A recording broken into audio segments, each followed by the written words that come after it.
Good morning, everybody. Welcome to Subpar Sunday. You're with the Hophead Connisaur here, along with my co-star Coney, and we're here to review another crappy domestic beer.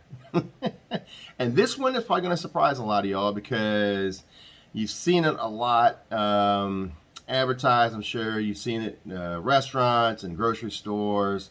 But this beer here does not fall into a craft beer category, and we'll talk about that here in a few minutes.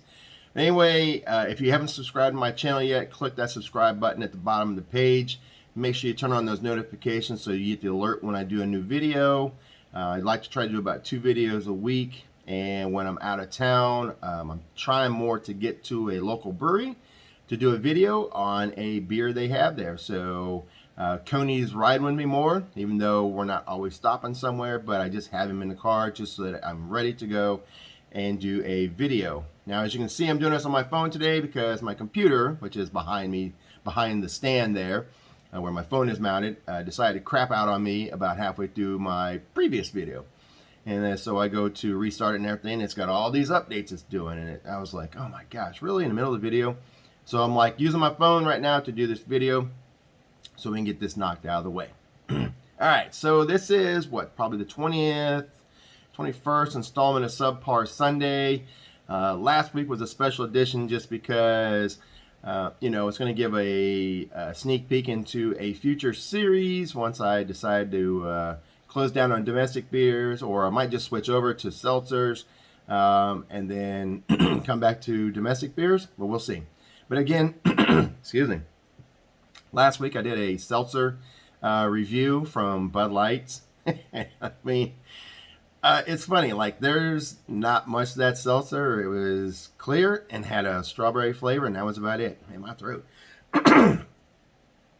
Anyway, yesterday I was out though and went to a brewery up in Jamestown, and it's called Billsburg Brewery, and they actually have a seltzer on draft there, and it's not like an American seltzer. It's not like your domestic seltzer. It's a whole different take from a craft brewery industry.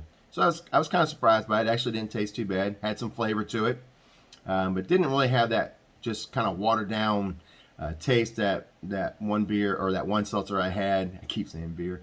That one seltzer I had the week previous to this. So, you know, we'll see how that goes. With the flavors as we, you know, try different breweries. I might even start trying to do maybe a seltzer here and there at a brewery. I don't know. We'll see.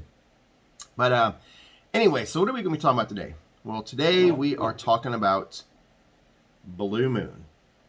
Yes, Blue Moon, people, is not a craft beer. It is a Belgian style wheat ale. Even though, if you look on the side here, it does say Blue Moon Brewing Company, Golden, Colorado. Guess who Blue Moon is owned by? MillerCoors. So yes, because they fall under MillerCoors, they are not a craft beer. And like I said, I challenge you, go to your next favorite restaurant if they have this, you know, available to you. Look to see what section it's in. It's not in the craft beer section. It's in the domestic beer section. So, challenge you. Anyway, there was a lot of controversy with the labeling that Blue Moon put on here. They were kind of giving the people the impression that they were a Belgian-style beer from Belgium, and was not the case. The Confederation of Belgian Breweries allows them to still call it a Belgian white, but as you can see, it says a Belgian-style wheat ale. So that was something that they kind of came to an agreement with, so that's something you will see on their label and everything. Another thing about this here is it's funny in like how they garnish this style of beer. And you're probably thinking, I know what he's talking about. I know what he's talking about. So let's get this thing cracked open. That way we can see the color. We can see how it's going to smell and taste. You know, as you can see, I have my bottle opener here. Yes, if y'all know what that means. But What have always said in the past about how you can know a domestic beer over a true craft beer? Oh, look at that. Twist off cap. Now, how many times you've been to a bar, a restaurant, if you're sitting at the bar, or you're just going to a bar, and you order one of these, and the bartender opens up with a bottle opener? I mean, I don't know. I guess it's quicker. I don't know the reason behind it. Anybody want to comment on that? Leave me a comment, and let's go back and forth and talk about that. But you'll find that when you go to a bar. You'll find that they'll crack open a Bud Light with a bottle opener. It's a twist top. You can't. Don't church it up. Don't church it up, dirt. You can't. It's still a twist top. But go ahead. Make it look cool using the bottle opener and everything. So, anyway, let's get to pouring this. Oh, sorry, Coney. I'm about to knock you over, aren't I, buddy? And let's see how this thing looks for color. Okay.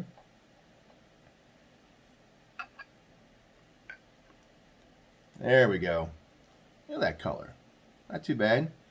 Nice little head at the top there from the pour. But not too bad of a color, right? So anyway, this is your Blue Moon. And how many of y'all ever seen it where they garnish it with an orange at the top? There's no reason for that. It is just, I think, for show. I don't know if it's to give maybe the beer an orange flavor, but yeah, how many times have you seen that? And they'll do a shock top too. Shock top's another Belgian style wheat beer and stuff. So yeah, they like to garnish it with an orange. And I'm just like, why? Don't put that in my beer. I want to drink the beer for what it is. I don't want to add no fluff to it, and I want to add nothing to it. And I've got a beer review coming up I'm gonna add something to it just because I saw it at Mellow Mushroom once, and this guy still cracks me up because he still does it whenever I see him there. So anyway, let's go ahead and give this a. Okay, so you definitely got that Belgian wheat smell, and you're probably thinking, okay, what's Belgian mean? Well, like a lot of times when you drink a Belgian beer, like a Belgian triple, you get hints of banana and clove to it. And it just kind of gives it what I would say a Belgian-y taste to it. And it's actually really good. It just kind of gives it a balance and stuff. So, you want what's left in the bottle, buddy? No? All right, you don't like this either, right? So, yeah, you can tell a little bit, it's just got a little bit of a clove banana smell to it. And it's definitely got a wheat smell to it. So, let's go ahead and give this thing a taste, and let's see how we go.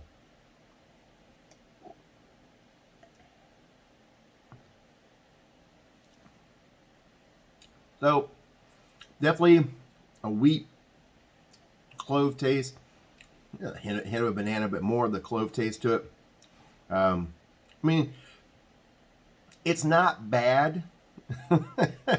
I mean, honestly, out of all the domestic beers that I've talked about on the show here, and those that I would go back to, this is actually one I would go to. So, if you invited me over for a cookout, and you had this to drink, and I didn't bring nothing with me, and you offered this to me, I would drink this. But I'm not going to go out of my way to drink it. But if it was available, yes. I might even turn it down, too. I don't know. It just depends on my mood. So, in keeping up with the tradition of the show, and I'm about to knock Coney over, and I'm hiding my face, and let's move the bottle over towards him. In keeping up with the tradition of the show, let's go ahead and chug this in my country bumpkin glass. Blue Moon, 5.4%, Belgian style wheat ale.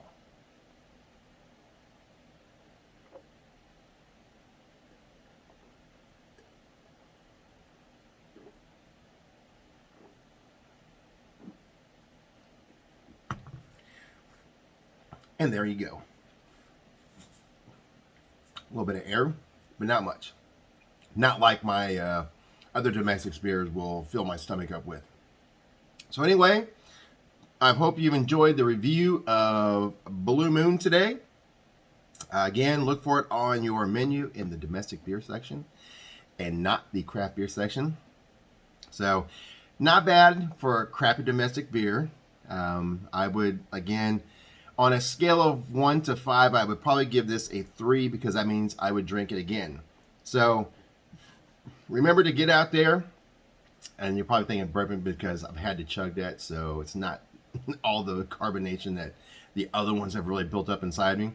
But remember to get out there, support your local craft breweries, and drink craft beer and not crap beer. And we'll see you in a future episode.